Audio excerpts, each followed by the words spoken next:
Bonjour, merci d'être avec nous. Vous êtes chroniqueur Bonjour. chez ChronoWatts.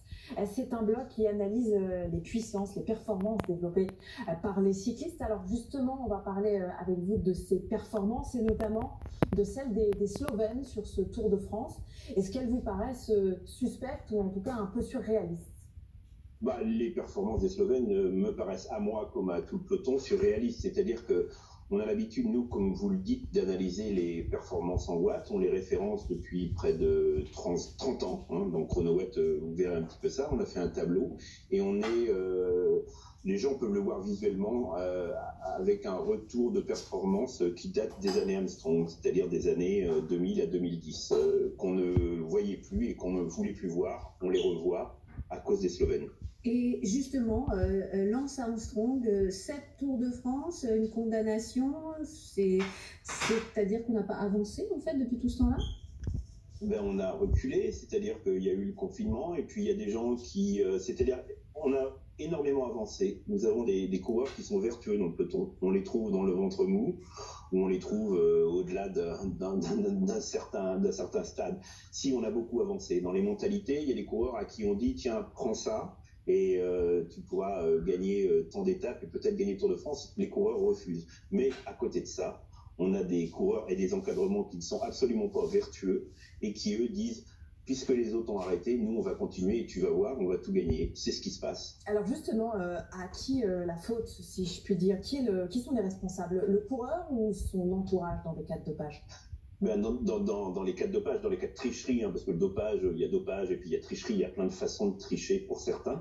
Il faut se poser la question à qui profite le crime. Donc, où va l'argent qui est gagné? Voilà, on a par exemple, toute la presse a cité à raison un encadrement de l'équipe de Pogacar, le jeune Pogacar qui a 21 ans et qui a augmenté de 20% son potentiel en près de 2 ans. Vous imaginez même pas ce que ça peut donner.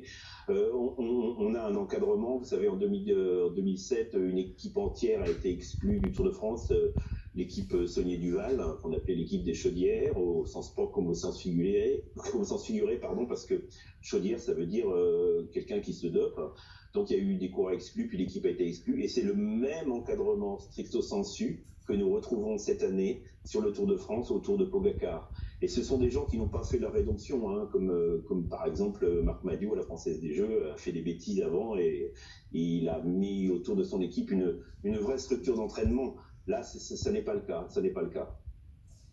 Une question sur les tests anti-dopage. Quand on voit effectivement que voilà, le tour vient de se terminer et on a déjà des soupçons de dopage, est-ce qu'on n'a pas un problème? Est-ce que l'agence nationale, est-ce que l'agence anti-dopage peut faire le poids, peut faire face à tout ça?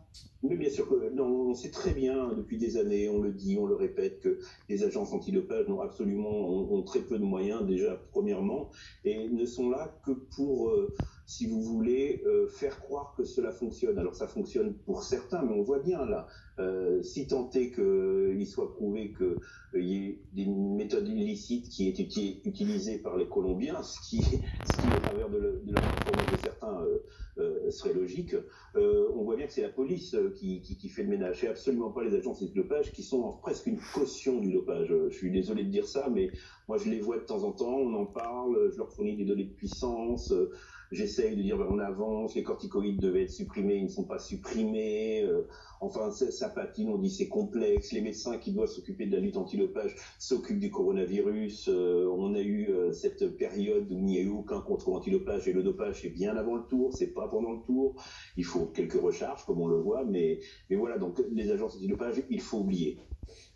Une question quand même encore, puisque là on parle des Colombiens, mais celui sur qui les soupçons se concentrent, eh bien c'est Quintana. À votre avis, les Slovènes, on parle des Slovènes, mais c'est sur le Colombien Quintana que les soupçons pèsent aujourd'hui. Ses performances à lui, elles vous ont paru suspectes? Alors là, c'est extrêmement simple. Vous savez, je suis devant mon ordinateur où on a à peu près listé depuis toute leur carrière les ascensions et les performances d'à peu près 150 coureurs. On a Quintana et on a Pogacar. On a été effaré en début d'année, tout le peloton a été effaré de voir ces performances de Quintana. Si vous voulez, je vais vous donner un chiffre, même si ça vous dit pas grand-chose, près de 460 watts donc sur le Mont Ventoux, ce qui paraissait complètement fou. Je vous dis, c'est le retour aux années Armstrong, quoi, des montées sensationnelles. Il bat le record de Pantani, Quintana. Et là, sur ce Tour de France, on a Pogacar qui bat, tenez-vous bien, 4 des ascensions mythiques de ce Tour de France, Roglic en bat une. Et je ne compte même pas la planche des belles filles, où on peut dire que c'est un 5e record pour Pogacar, qui a effaré tous ses adversaires en les mettant très très loin. Merci beaucoup Antoine Vaillet de nous avoir donné votre point de vue donc, sur ces performances donc, de ces coureurs lors de ce Tour de France qui vient de s'achever. On va parler maintenant du